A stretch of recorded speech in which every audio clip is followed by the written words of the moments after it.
Here with reaction, former Assistant Secretary of State for Presidents Ronald Reagan and George H.W. Bush, Robert Charles, along with Foundation for Defense of Democracies founder Cliff May. Gentlemen, thanks for being with us on The Bottom Line. Cliff, I'm going to come to you first. Dagan and I both believe the past sanctions haven't worked. We're not too confident in these sanctions, but what say you? The past sanctions haven't worked. We know the Russian economy actually has been growing much faster than anyone expected. That's according to the International Monetary Fund. That's not just my idea. The new sanctions, there's a lot of them. They're kind of like 500 slaps on the wrist. And I would say that slaps, that's not the way you win a fight. I just asked Mike Tyson, George Frazier, or Muhammad Ali, you have to deliver a right hook. That's not what these are. There are ways, and I hope we'll talk about them, that Biden could put pressure on Putin, could punish him for the killing of Navalny, but he has not done so, and he's not having an impact on the war. Robert, what would be the first thing that you would do to try and starve Putin and Russia of money? Because what has happened, I was speaking to someone about it today, and they said to damage Russia's ability to wage war, you do everything absolutely possible to drive down the price of oil and natural gas. And Biden Incorporated has done the exact opposite.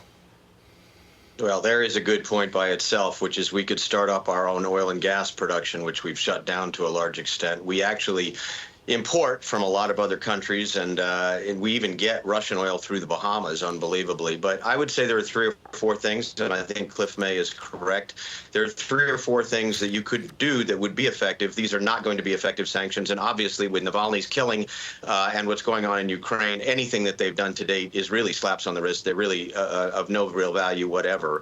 So what could you do? The top trading partners, the top 7 trading partners with Russia after China, in order, are the United States, Germany, Italy, France, South Korea, Japan, and Turkey. You could immediately put a coalition together to cut off key pieces of trade that would hurt Russia and do it in a way that was convincing, that would deter them from future actions. You could also take the $300 billion that Putin has in Western banks, and you could seize it.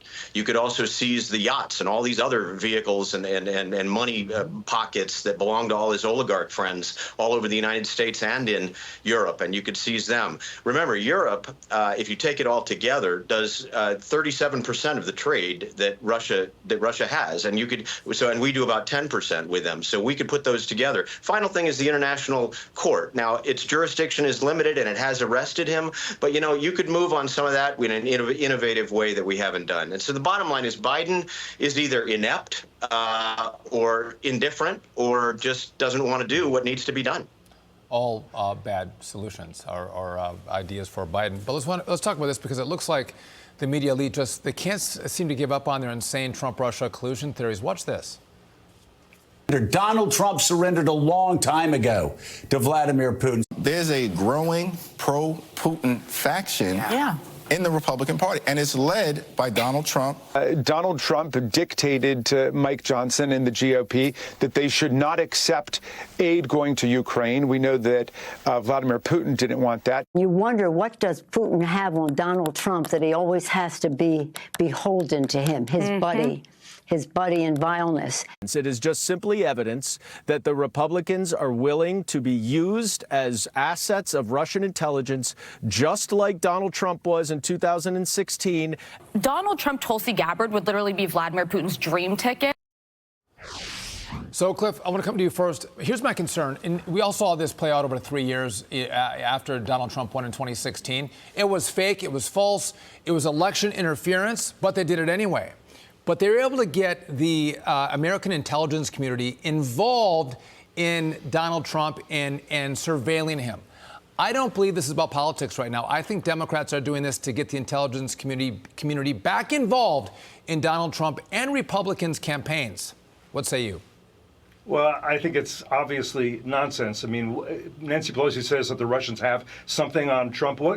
Trump is not an easy guy to embarrass. I think we absolutely know that. And so I doubt that's the case. Can I just add one other thing? I think the idea of the $300 billion in foreign reserves that we could seize, that's right. But how about then use that as reparations, give that $300 billion to the Ukrainians so they can buy the weapons they need. Biden also could give certain weapons like ATACMS, which would have an impact on the war. Right now, he'd give maybe up to a dozen of them. And then Biden also doesn't want to export liquefied natural gas. That's a terrible mistake. The Europeans need that. You don't want to push the Europeans back into the arms of Russia buying energy again. So he should take back that decision, and we should export natural gas, make money, give energy independence to the Europeans. All that would hurt Putin and hurt his war against the Ukrainians who want to degrade Russia's military and do it as and it's a service to the U.S. that they do, because Putin is in league with Xi Jinping in China and with Ali Khamenei in Tehran, with the North Koreans, with the Venezuelans, and with the Cubans.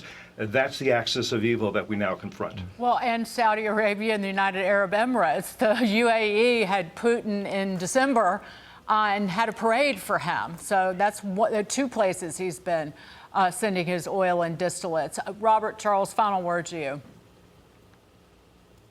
Yeah, look, why do they pick a crazy issue to tag on Trump? Because they've got nothing to run on. I mean, there's no Biden policy that any American feels great about. So might as well just drag up the old idea and put it out there. And I think it's rather rich to hear a guy that's taken a hell of a lot of money from China and Ukraine and Romania saying that his opponent is somehow in cahoots with somebody that obviously is an adversary. So I think it's just it's a clear indication of how desperate they are, and I think what we're going to see in the months ahead. It's called the death of shame.